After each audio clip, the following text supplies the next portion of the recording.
तो अभी रिसेंटली मैंने आपको पूरी कंट्रोवर्सी बताई थी कि कैसे वो सीएम पंग ने वो मीडिया स्क्रम के अंदर प्रेस कॉन्फ्रेंस के अंदर बहुत सारी बातें बोल दी। उसके बाद बवाल मच गया, इनके बीच हाथापाई हुई थी, बहुत सारी चीज़ें हुई थी।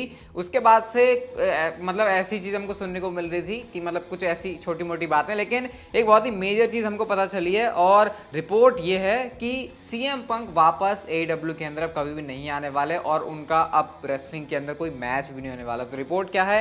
रिपोर्ट ये है कि जो रिपोर्ट की तरफ से कहना है, जो सोर्स है, उन्होंने ये तो नहीं कहा कि 100% ऐसा ही है, लेकिन जो सारी चीजें वो इसी तरफ डायरेक्शन में लेके जा रही हैं कि सीएम पंग का एडब्ल्यू में वापस आने का कोई भी सीन नहीं है, क्योंकि सिचुएशन जो है उनकी एडब्ल्यू के साथ वो बहुत ही ज्यादा खराब है और वो इतनी खराब है कि वो वापस से सही नहीं हो सकती है। तो इसका मतलब कि ये जो सारी कंट्रोवर्सी है, पीडब्ल्यू टॉर्च यहाँ पर जो है सोर्स है इसका, कि इसका मतलब एंड में जाके यही निकला कि सीएम पंग का एक तरीके से देखा जाए तो जो रेसलिंग करियर है वो भी यहाँ से खत्म हो गया है, क्योंकि लोग एक्सपेक्ट नहीं करते कि वो एडब्ल्यू के अलावा, स्पेशली ये सारी चीज़ें होने के अलावा, अब किसी और कंपनी के अंदर भी जाएंगे या फिर डब्ल्यूडब्ल्यू कंपनी के अंदर जाएंगे। वैसे अगर देखा जाए शुरू से लेके तो सीएम पंग मेरे ख्याल से सबसे ज़्यादा डिमांड में रहने वाला रिटर्न था रेसलिंग के अंदर। वो हुआ, उसमें भी फिर हुआ कि वो डब्ल्यूडब्ल्यू के अंदर या एडब्ल्यू के अंदर या उसमें भी यहाँ पर जो है काफ़ी ज़्यादा चिंगारियाँ ऐसे उठी और एंड में जाके अब सिचुएशन कुछ ऐसी बनी है। तो बहुत सारे फैंस डिसअपॉइंट हैं वैसे सीएम पंग से। मैं देख रहा था कि इस बंदे ने क्या किया, मतलब कुछ लोग साथ में भी हैं, ज़्यादा लोग मैं देख रहा हूँ उनके अगेंस्ट हैं,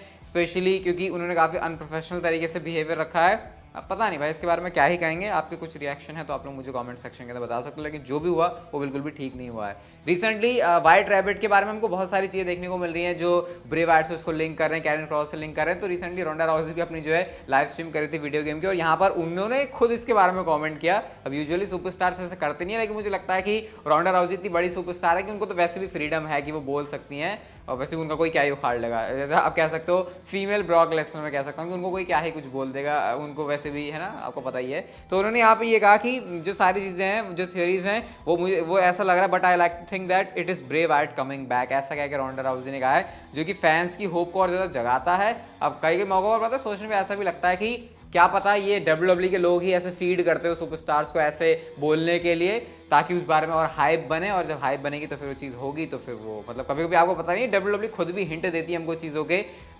हमेशा ये जो है डर्ट शीट्स की तरफ से नहीं होता, तो शायद ये भी किसका पार्ट हो सकता है। बट रोंडा राउजी का भी ऐसे ही मानना है, आपका क्या मानना है ये बात भी आप मुझे बता सकते हो। नेक्स्ट बात करते हैं पेज के बारे में। अब ये चीज़ आप लोगों ने मेरे से कमेंट करके पूछी कि भाई पेज जो है सराया, जो भी आप कहना चाहो उनको, वो डब्ल्यूडब्ल्यू कंपनी में क्यों नहीं रही, वो एडब्ल्यू कंपनी के अंदर क्यों चली गई। अब मैंने आपको ये बात बताई कि विंस मैकमैन, जब विंस मैकमैन के टाइम में था तो उन दोनों ही पार्टीज ने एग्री नहीं किया साइन करने के लिए। बट रिपोर्ट यहाँ पर क्या है, ट्रिपल एच के आने के बाद वो डिफरेंट है, जो सीन है वो काफ़ी चेंज हो गया था विंस मैकमैन और ट्रिपल एच के चेंज होने की वजह से। तो बात यह है कि ट्रिपल एच के टाइम में जो है डब्ल्यूडब्ल्यू चाहती थी कि वो पेज को वापस अपनी कंपनी के अंदर लेकर आ जाएं, लेकिन जो है किसी एक एंड पर जो है दोनों पार्टी ने एग्री नहीं किया और शायद ये एक रीज़न बना कि पेज जो है एडब्ल्यू कंपनी के अंदर गई। और रिपोर्ट ये भी है कि अभी ये भी नहीं पता कि क्या एडब्ल्यू के अंदर पेज लड़ने वाली है फिर नहीं, लेकिन अगर पेज वहाँ पे जाकर रेसलिंग कर रहे हैं तो मुझे लगता है कि शायद ये एक रीज़न हो सकता है कि क्यों उन्होंने डब्ल्यूडब्ल्यू के साथ साइन नहीं किया। एक चीज़ होती है ट्विटर के ऊपर, आप लोग देखो, पेज ने अपना रिएक्शन ये वाला दिया था अपने एडब्ल्यू में डेब्यू के बाद, जहाँ पर उन्होंने सिंपली हाई लिखा है, और बेली ने भी इसके ऊपर रिएक्ट किया, इस पर उन्होंने रिप्लाई लिखा और लिखा हे नाउ। अब ये ना थोड़ा सा ऐसे यूजुअली सुपरस्टार्स कर नहीं पाते हैं कि जब किसी दूसरी प्रमोशन के बारे में बात होती है कि अपने ऑफिशियल ट्विटर हैंडल से कि लोग क्यों उसके बारे में बात करें, लेकिन शायद थोड़ी सी यहाँ पर बेली को ऐसे फ्रीडम महसूस हो रही होगी तो उन्होंने कर दिया। ये यूजुअली ना कंट्रोवर्सी क्रिएट करते हैं ऐसे ट्वीट्स, बट फिर वही है अगेन कि अब मामला जो है डब्ल्यूडब्ल्यू के अंदर थोड़ा डिफरेंट हो गया विंस मैकमैन के जाने के बाद से। तो शायद हो सकता है थोड़ा सा सुपरस्टार जो हैं ठंडे दिमाग से मतलब खुले तौर पे काम कर रहे हो, एंड शायद बेली ने इसलिए ऐसा जो है रिप्लाई किया है। नेक्स्ट बात करते हैं कर्ट एंगल के बारे में। तो रिसेंटली मैंने आपको कर्ट एंगल के बारे में बताया था कि कैसे उनको मेमोरी लॉस के इश्यूज हो रहे हैं। फिर मैंने आपको बताया था कि उन्होंने कहा था कि वैसे तो वो रेसलिंग करने वापस नहीं आ रहे, लेकिन अगर उनको रोमन रेंस, जॉन सीना या फिर सेथ रॉलिंस, तीन में से सुपरस्टार्स मिलते हैं तो फिर वो डेफिनेटली अपने रिटायरमेंट से वापस आके अपना एक रिटायरमेंट मैच करना चाहेंगे, क्योंकि मुझे लगता है 3 सुपरस्टार्स के साथ में बड़े मैच दे सकता हूँ, ये मुझे कैरी कर सकते हैं मैच के अंदर।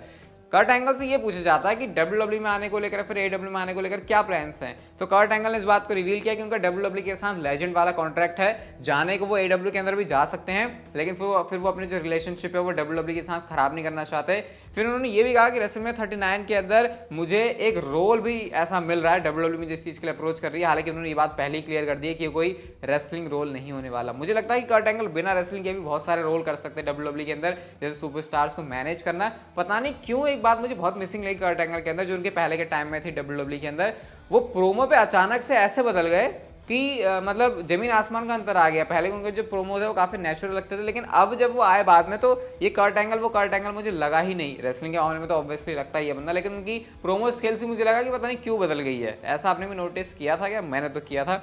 बट अगर हाँ अपने आपको पॉलिश करे तो एक बहुत अच्छे मटेरियल है माइक के ऊपर। मुझे बहुत सारे उनके सेगमेंट्स याद आते हैं WWE के अंदर पहले वाले। तो अगर ऐसा कुछ है तो फिर वो प्रोमो वर्क या फिर माइक वर्क कर सकते हैं किसी एक सुपरस्टार के लिए। लिस्ट मुझे पता है आपके दिमाग में ऑलरेडी होगी काफ़ी कि कर्ट एंगल किसके मैनेजर अच्छे लगेंगे, तो ये बात आप मुझे बता सकते हो।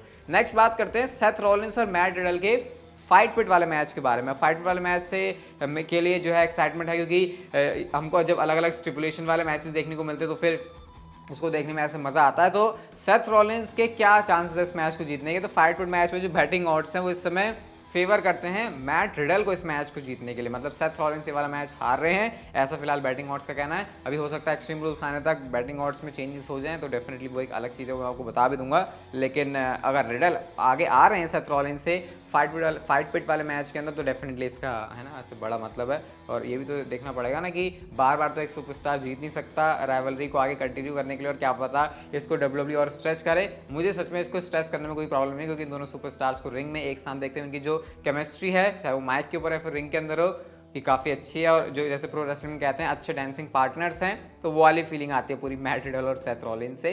आज की नेक्स्ट एंड फाइनल स्टोरी की बात करते हैं। और कुछ टाइम पहले आपको याद होगा मैंने आपको बताया था कि रोमन रेंज के पास एक चैंपियनशिप ले सकती है WWE, और कुछ ऐसा भी हो सकता है कि उनको एक चैंपियनशिप जो है अपनी वैकेट करनी पड़ जाए, रिलिंक्विश करनी पड़ जाए, फिर जो भी आप इसको बोला वो दे दे चैंपियनशिप, और उसके बाद इसके लिए जो है टूर्नामेंट हो। ऐसा शायद हमको मंडे नाइट रॉ के ऊपर देखने को मिल सकता है WWE चैंपियनशिप के लिए। मैंने आपको बताया था। और अभी फिर हमने रिसेंटली क्या देखा, सोलो सिकोवा से एक चैंपियनशिप ले ली, और उसके पीछे जो रीजन है, वैसे तो उन्होंने स्टोरी लाइन के हिसाब से दिया कि वो क्वालिफाइड कंपेटिटर नहीं थे, लेकिन जो इसके पीछे एक ऑब्वियस सा रीजन लग रहा है वो ये कि WWE सोलो सिकोवा को NXT से अलग कर रही है, क्योंकि NXT की चैंपियनशिप उनके पास है।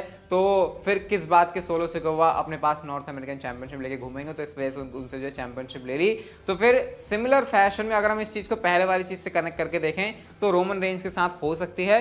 मतलब कि रोमन रेंज खुद से एक चैंपियनशिप को वैकेट कर दें, खुद से मतलब उनसे करवा दी जाए। और इसके पीछे रीजन क्या होगा? उसके पीछे रीजन ये होगा कि क्योंकि रोमन रेंज उस शो पर आते ही नहीं है जिस शो की उनके पास चैंपियनशिप है। सिमिलरली जैसा कि सोलो सिकोवा ने किया था, क्योंकि उनके पास NXT की चैंपियनशिप है और वो उसको मेन रोस्टर के ऊपर लेकर आ रहे हैं, तो फिर WWE जो है रोमन रेंज के पास से इस तरीके से एक चैंपियनशिप ले लेगी। और इसका सबसे बड़ा बेनिफिट क्या है? इसका सबसे बड़ा बेनिफिट ये है, एडवांटेज ये है कि रोमन रेंज को चैंपियनशिप हारनी नहीं पड़ेगी। और WWE का जद्दोजहद यही है कि उनसे चैंपियनशिप हरवानी नहीं है भैया, इस बंदे को हम हरा नहीं सकते, क्योंकि एक चैंपियनशिप तो लेके बंदा चल सकता है, लेकिन ये 2 चैंपियनशिप वाला जो पंगा है वो थोड़ा सा रोमन रेंज के पास गलत हो गया। तो इस वजह से ये एक वे हो सकता है WWE का उनसे चैंपियनशिप लेने का। और ये चीज़ अगर आप सोलो सिकोवा के केस से देखो तो पूरी मैच करती है, तो शायद हो सकता है next in line Roman Reigns हैं एक चैंपियनशिप को वैकेट करने के लिए।